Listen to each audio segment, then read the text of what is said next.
Hey guys, here we are on the 92 Jones Goodell up here in Newport Beach. This is a 1989 Jones Goodell 92 foot. Anthony purchased this back in Florida about 11 years ago. Back then we did a repower. We took out the old 16 V92s and repowered with some 1550 Mans. And then the boat ended up traveling quite a bit and ended up in Cabo San Lucas for a while. And then 3 years ago, the spring of 2022, we brought this down to South Bay and we gutted this boat completely. Top, bottom, windows, everything. Removed every cabinet, every counter, every sink, everything. Gutted it and rebuilt this boat from scratch. This 92 Jones Goodell is a pilot house boat with an enclosed pilot house here. Very comfortable for dry, especially in rough weather, similar to the 75 Delta. Anthony calls this his favorite boat. He says he's going to be buried in this boat. It's one of his first big boats. It's a sport fisher, but it's also a yacht fisher. It has the comforts of a yacht inside, but the cockpit has plenty of room for fishing and the fighting chair, and it works well. There really wasn't nothing really wrong with the boat. I mean, it didn't look bad. It just looked old, you know. It looked 30 years old. It had the aluminum framed windows. The deck was sagging a little bit because of the weight of the dinghy and over the years of pounding and pounding, but it looked good. We had some leakage from the cracking in the deck and the supports for the window and the support for the bridge. So the boat ended up at the Marine Group in Chula Vista. We were there just under 2 years. We did majority of the work there. And then we brought it up to Shelter Island Boatyard, right where the 75 is, for the last, say 4, 5, 6 months, and finished the interior detailing work there. And then of course we brought it up here to Newport Beach. It's a unique, great all-around boat, good riding, works well. Yeah, I've captained this boat a little bit here and up and down the coast. It's a dream to drive between the autopilot, stabilizers. It's so easy and a dream to drive, and it handles rough weather quite well. It's just a pleasure to drive. Down at Marine Group, they pretty much do everything in-house. We had a lot of challenges. Every time we opened up something, we found some rotten, some broken, water damage, all kinds of problems. We removed tons and tons of old wiring to make room for the new stuff, for all the electronics, the new lighting, the new switches, everything. We had a lot of challenges. That back deck that we replaced was a big challenge for the guys. These windows and the supports were a big challenge for the guys. The fuel tanks was a big challenge. Removing all the old tile in every room, every head was a challenge. We took all the hardware off the boat, the railings, everything off before we had it painted. That was a big challenge. So yeah, it was a big project. We only had about a half a dozen subs. Jag did all the fiberglass work, both for the window frames and for the deck. We had another company do the painting. We of course had a company come in and put the windows in, and then we had the boatyard himself do some small stuff. They had a carpentry shop there do some small stuff for us, and of course the yard painted the bottom and did all the out of water stuff for us as well.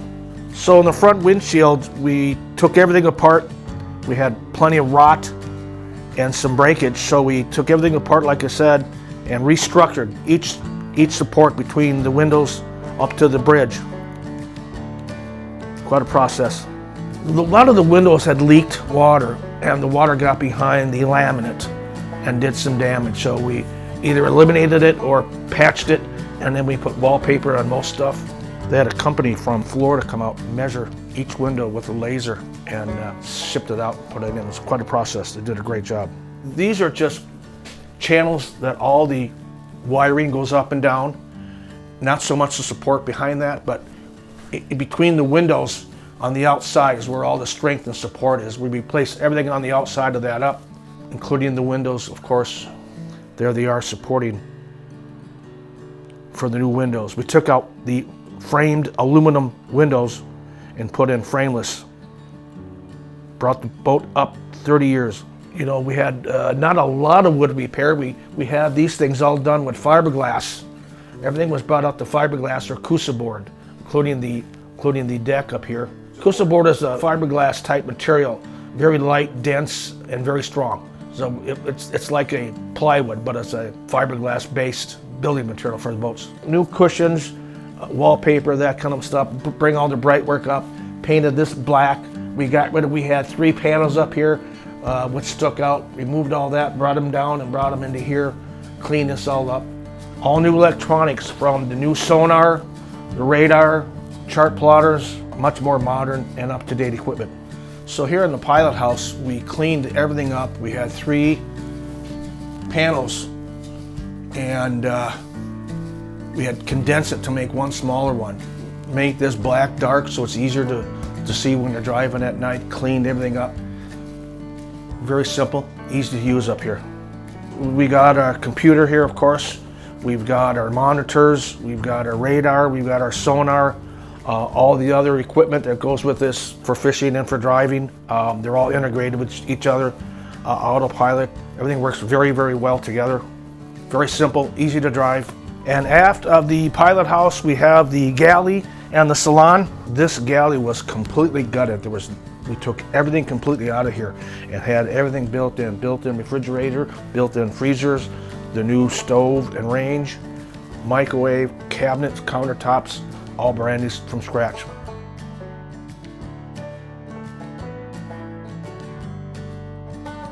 We have a nice monitoring system here that we use to monitor our power usage when we have the generator running, so we can determine what we can and cannot run. And then from here into the galley, we go into the salon, where again we did most of the work was done in here as well.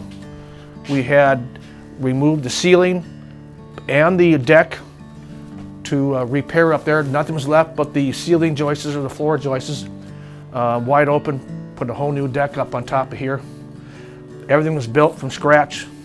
Entertainment system, the table, the air conditioners, the seat here, couch over here, and the footstool thing here. We've got storage underneath there for the fishing equipment and gear.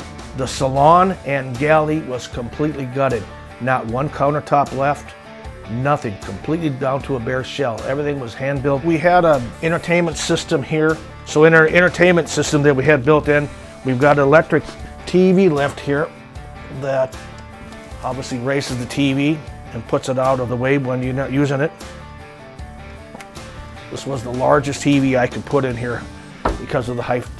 We did have another couch over here. This table is pretty much original, but new wood on top of this thing here.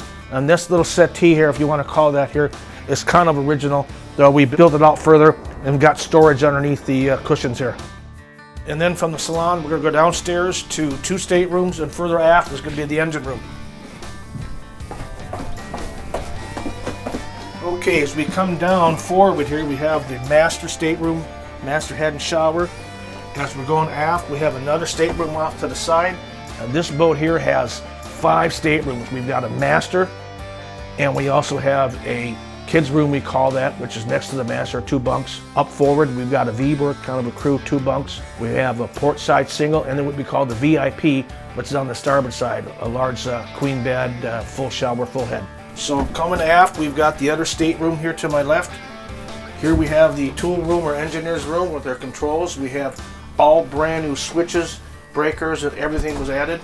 Going aft between the 2 main fuel tanks to the engine room. Okay, as I'm walking to the engine room, I'm passing the 2 major fuel tanks on either side of me. These are some pictures when LSA and I took apart and cleaned out the main fuel tanks. They were filthy. We had to cut holes in the tanks to get to each of the 12 compartments separated by baffles. So I had to go back inside and re-weld the baffles back in after I went to each compartment, and we made a big access panel on the outside in case we ever have to go back again. We had 6 inches of debris in the ends of the tanks. It was incredible, just absolutely incredible. I'm inside the end of the fuel tank here, welding the baffles back in place.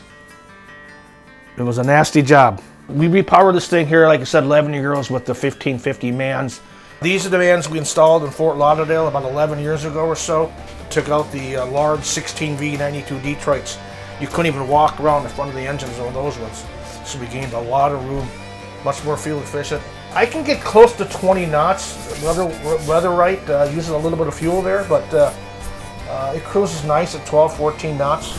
Put in new generators a few years back in either one of the Repros. We also installed a gyro, a large gyro, 11 years ago, which really makes a big difference. And it has the original fin stabilizers as well. Each engine has its own tank. Each generator uses its own tank. We've got 1900 on each mains and 400 on each side tanks. We can transfer or divide them however we want to, but in case we get one contaminated, we've got several others that we have fresh fuel in. And it also helps steady or level the boat out as well. How we manage our fuel. That's our fuel management system there. The fuel in the rate cores that are red is from the United States, and the clear diesel fuel was left over from when we picked up fuel in Mexico. The Mexico does not use the red dye. Red dye is just strictly for acknowledging if there's a leak on the water. You know what the fuel is, it's red. We've got 2 complete water maker systems, including the ClearMate, which takes the city water or dock water, filters it before it enters the tank. We actually wash the boat with the clean water from inside the tank. Leaves no residue or drops. We put in a brand new air conditioner system over here as well, and all new air handlers throughout the boat. I even put an air handler here in the engine room, so when it's hot working in here, it makes it real nice in here. Put all new lighting in here, obviously, new flooring down here. Okay, and let's go up and take a look at the bridge.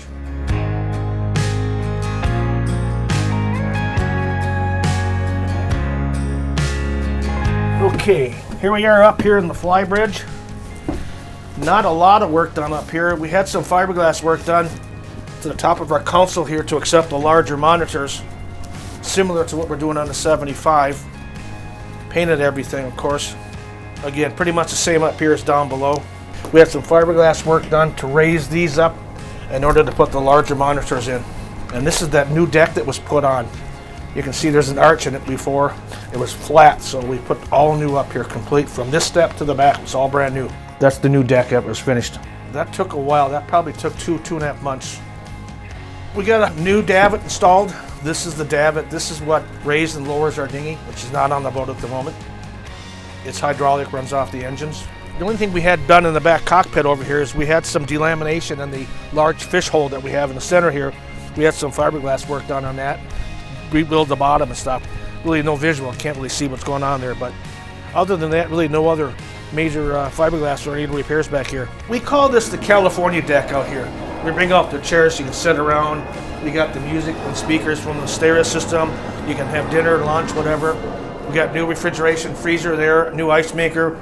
We got a sink, got a chest for drinks. So this is where a lot of people sit out here and mingle. We got our bait systems here, 2 up here, 1 here. We can put the tuna tubes in here if we want to. We got a large fish hold that we added an ice chipper. So we've got a holding plate, a flash-free system, and now an ice chipper that keeps everything nice and cold. This is my first project when I came working for Steve and Anthony full-time 3 years ago. You know, I consider this one of my favorite boats. I mean, I know this boat nut and bolt inside and out from bow to stern. I've been through it, I know it, and I really enjoy it. I put a lot of time and effort in this boat. I'm real proud of it. I'm real happy. I'm real proud of it.